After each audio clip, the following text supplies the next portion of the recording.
Welcome to Western Kansas Elite Sports Broadcast. Of course, where we focus talk about the most happenings in basketball. Also, we look forward to on April 25th and 26th, we'll have our WKE 17U, 15U boys in the Mile High Classic in Denver, Colorado. We'll have our 17U, 15U WKE girls down competing in Texas, showcasing, getting opportunity to showcase their talents from the college coaches. We're excited about it again.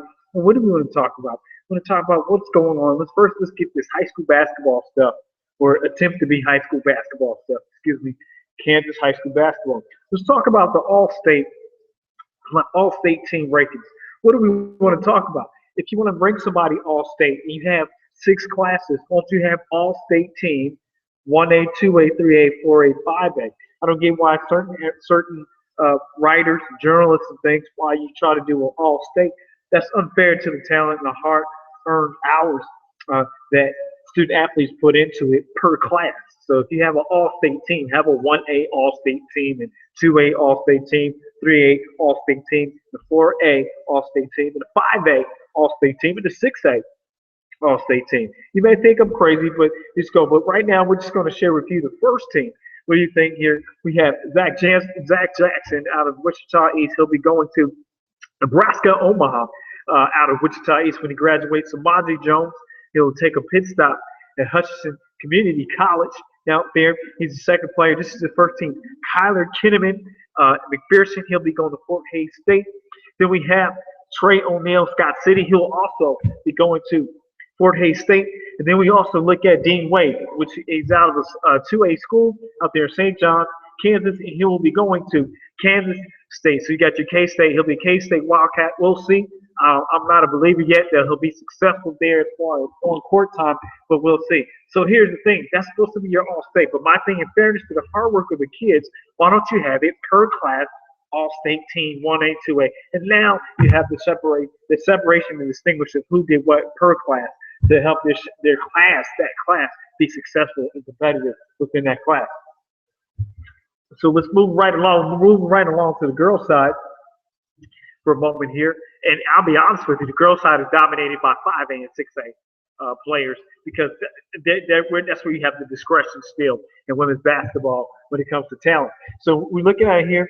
We have first team from Cape and Sam Baccarat, Tyler Johnson Leavenworth, that's 518, Erica Madley from 618 Wichita South, Wamigo Lanning Page from Wamigo, and then Karen Swinson, which will be a two-sport player, track and basketball. I think those are not really two sports. I think one complements the other. Coordination, footwork, speed, strength, and endurance. I like when basketball players do track because it keeps them going, keeps them healthy, it keeps them focused. It doesn't keep them stagnant as far as the workout and work ethic. So there you have those. Now, on here, let's talk about this. What about this, everybody? 1A versus 2A regular season challenge. You take your top teams, your top programs during that season that are playing well, and like you have a Big Ten and ACC challenge, you take the 1A team and the 2A team during the regular season, and you play. You do the same thing with the 3A versus the 4A regular season challenge. You play, and you know what? The ABCTL and the GWAL challenge, that's similar because you have some 5A, 6A teams. So that's the close that you get. Now let's move on to the lower level. Let's get out of the old traditional thing and let's get it interesting during the season. Let's get some new rivalries going. Let's get some new games, some new venues going that people want to see because you see the same thing night in, night out. Once between 1 and 3A, you get a lot of blowouts. Let's be honest. You get a lot of lopsided wins. You know, let's throw some 1A, 2A top teams. Talk about your top 4, your top 8 teams, and get a weekend where they just go and it's just a 1A, 2A challenge, okay? Or whatever conference or a conference versus another conference challenge. And let's get out there and see who can do what, you know. Put your high level team, you think your level team is at the best, put it out there, put it out the line, and let's play against the class on the next level. When I coached the 1A team out in New Mexico, we always play like the JV team on 3A. And we played the varsity 2A team because we just wanted to get better. It was have no fear, my friends. You know, one of those things. Moving right along. I missed some laughter here. We're moving to a little NBA here. I think the funniest thing you'll find, not funniest thing, some of you may agree. I disagree. Steve Kerr, Coach of the Year. A house that's already built. He has a pre-made, prepared package, talent that was already there at the doorstep of being legitimate contenders. Come on, I mean, let's be serious. I mean, let's be serious. I don't get it.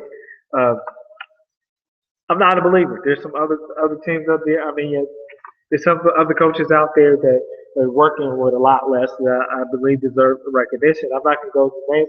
I just thought that was hilarious that out of 1 year, out of the commentators box, not too much of the coaching experience other way, Steve Kerr, coach of the year. Go figure that. So there should have been Mark Jackson, coach of the year. I don't know. I'm just saying. You inbox me, uh, leave a comment, tell me what you think. But that's my take on it, and I'm sticking with it. 7 players uh, are going pro out of University of Kentucky, but no one is talking about how NCAA needs to start looking at changing some of their habits here. How we have more play. We have Duke have early entries into the NBA draft. You have North Carolina State have early entries into the in the NBA draft. You know, it's about a lifestyle. It's about using the talent you have while you have good mileage and you're in good shape, getting the money, earning your worth. You know, if you're good at something, you're at a high level at something, it's a point in time. This is a time of the day we live at. People want to be compensated, no matter what their age is, because, you know, the physical fitness is not guaranteed. So they want to take advantage while they're in shape and have everything going on. So people need to think of that. Some people get stuck. Oh, they don't need to go. They need to get to college.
And we're back at technical difficulty.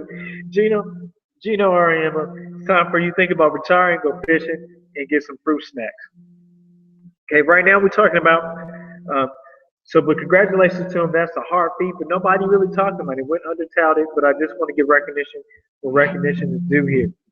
Let's also look at Kaminsky and Stewart Player of the Year. Did we think we talked about Kaminsky? Talked about Kaminsky. All the awards for Player of the Year. I don't think so. That's a disrespect. Shame on you, voters. Shame on you.